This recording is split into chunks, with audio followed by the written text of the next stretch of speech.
Have you ever looked at your cat and thought, what are they really trying to tell me? Why do they stare at you when you sleep? Why do they follow you into the bathroom? Why do they suddenly sit on your laptop the exact moment you get busy? And why do they act independent one second, then deeply attached the next? The truth is, your cat is communicating with you every single day, but most owners never learn how to read the signs. And once you understand what your cat has been trying to say all along, your entire relationship with them changes. In this video, we're uncovering the hidden things your cat wishes you knew, but can't tell you.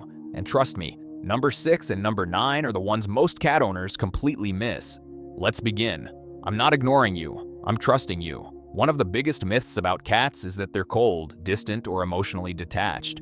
But that's not true. Cats don't love in loud ways. They love in quiet ways. A dog may run to the door, jump on you, and celebrate like you've returned from war. A cat may simply walk into the room, sit near you, and say nothing. And to someone who doesn't understand cats, that can look like indifference. But it isn't. When your cat chooses to sit near you without asking for anything, when they nap beside you, when they relax in the same room while you work or scroll on your phone, that is not emotional distance. That is trust. In the animal world, being relaxed around someone is a huge statement. It means they don't feel threatened. It means they believe they're safe. It means your presence lowers their guard instead of raising it. So when your cat quietly stays close to you, what they're really saying is, I feel safe with you. And sometimes that kind of love is deeper than the kind that makes noise. When I slow blink at you, I'm telling you I love you. If your cat has ever looked at you and then slowly closed their eyes, that was not random. That was communication. A slow blink is one of the clearest signs of trust a cat can give. Think about it. In the wild, closing your eyes around another creature is risky. You only do it when you feel completely safe. So when your cat slow blinks at you, they're not just being cute, they're saying, I trust you. I feel calm around you. You are a part of my safe world. And here's the amazing part. You can actually respond in the same language. The next time your cat looks at you, try slowly blinking back. A lot of cats will immediately relax, blink again, or soften their body language. That tiny moment may look simple to us, but to your cat, it means everything. Humans use hugs, cats use eye contact and silence. And once you learn that, you stop expecting dog behavior from an animal that loves in a completely different language. When I sit on your laptop, I'm not trying to annoy you. Every cat owner knows this scene. You finally sit down to get work done. You open your laptop, you focus for maybe 10 seconds, and then suddenly, there's a cat on your keyboard. It feels personal. But here's what's really happening. Your cat is not attacking your productivity. Your cat is competing for your attention. Cats are incredibly observant. They notice what you focus on. They notice what takes you away from them.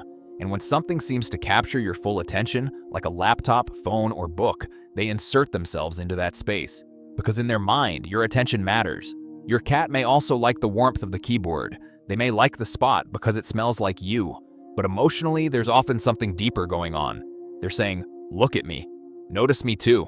I want to be where your attention is. That's not bad behavior. That's connection. It's your cat choosing you over everything else in the room. When I follow you to the bathroom, it means you matter to me.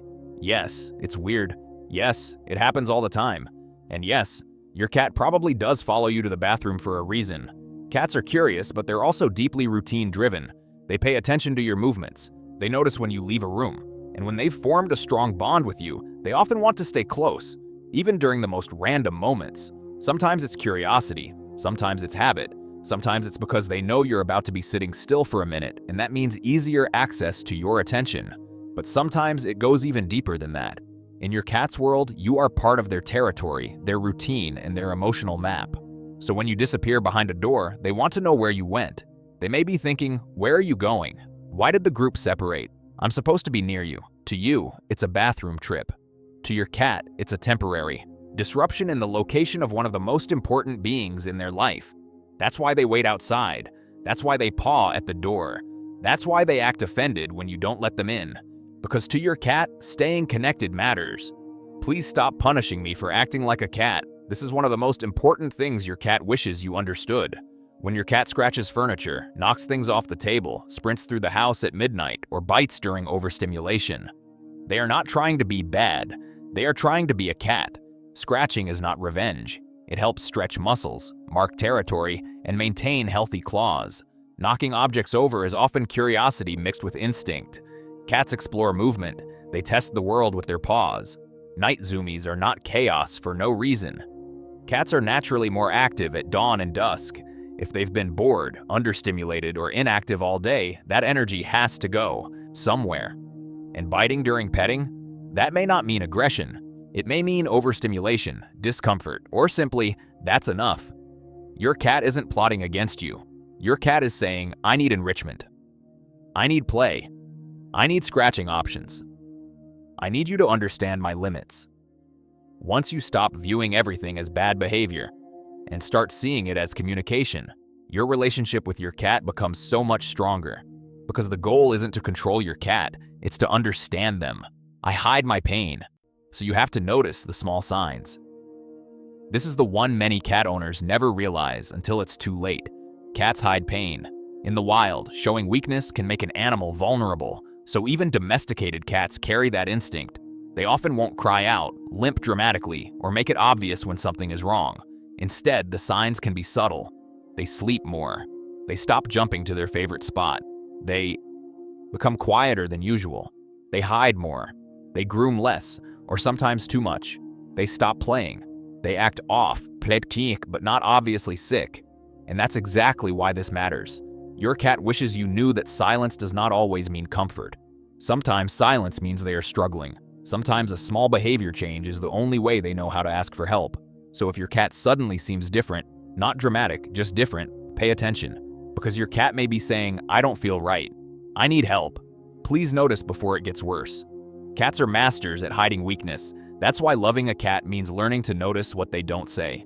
When I bring you gifts, I'm including you. Maybe your cat brings you toys. Maybe they carry socks into your room. Maybe they drop random objects near your bed. And if your cat goes outdoors, the gift might be something far less adorable. But whatever form it takes, this behavior usually means something important. Your cat is sharing. In feline logic, bringing something to you can be a sign that you matter. It can mean you are part of their circle, part of their space, part of their life. It may be an instinctive hunting behavior. It may be a way of showing excitement. It may even be a version of, look what I found. But emotionally, there's one message behind it. You're one of mine. So while the gift itself may be inconvenient, or gross, or confusing, the meaning behind it is often connection. Your cat doesn't just live in your home. In their mind, you live in their world too. I don't always want touch, but I still want closeness. This is something people often misunderstand about cats. A cat can love you deeply and still not want to be held all the time. A cat can trust you and still walk away after 10 seconds of petting. A cat can be bonded to you and still choose to sit 3 feet away instead of on him. Your lap. That doesn't mean rejection. It means boundaries. Cats often prefer connection on their own terms. Sometimes they want touch, sometimes they want presence. And presence matters more than many people realize. If your cat sits near you, sleeps in the same room, follows you around, or chooses a nearby spot instead of your lap, they may be saying, I want to be close to you. I just don't want too much contact right now. And when you respect that, your cat trusts you even more. Because real trust is built when love is offered without force. Your cat does not need constant touch to feel bonded. Sometimes being near you is more than enough. Your voice matters more to me than you think. A lot of people assume cats don't care when we talk to them, but they do. Your cat may not understand every word, but they absolutely learn your tone, rhythm, emotional energy, and patterns. They know the difference between your happy voice, your concerned voice, your calling voice, and your annoyed voice. They recognize your sound, and over time, your voice becomes part of their sense of safety. That's why many cats respond when their owner talks gently to them. That's why they may come closer when you use a soft voice. That's why they may relax when you speak calmly during stressful moments. Your voice tells your cat how to feel about what's happening. So when you talk to your cat, you're not being silly. You're building familiarity. You're creating comfort. You're strengthening trust. Your cat may not answer in words, but they hear far more than you think. You are my whole world. Cats can seem independent, and in many ways, they are. They sleep alone. They entertain themselves. They disappear into random corners of the house and act like tiny, mysterious roommates. But don't let that fool you. Your cat's world is much smaller than yours. You leave the house. You see people. You scroll, drive, work, talk, and move through a huge life every day. Your cat?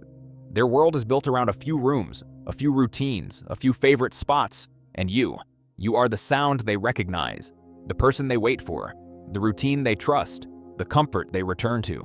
Every slow blink, every quiet nap beside you, every follow into another room, every moment they choose your presence. It all points back to one truth. You matter more to your cat than they know how to explain. And maybe the most important thing your cat wishes you knew is this: even when they act mysterious, even when they act independent, even when their love is quiet, it is still love, and sometimes it is the deepest kind. So now I want to know about your cat. Which of these signs does your cat do the most? Do they slow blink at you, follow you to the bathroom, sit on your laptop, or bring you weird little gifts? Tell me in the comments. I read every single one, and if you want more videos that help you understand what your cat is really thinking, make sure you subscribe, because once you learn how cats communicate, you'll never look at your cat the same way again.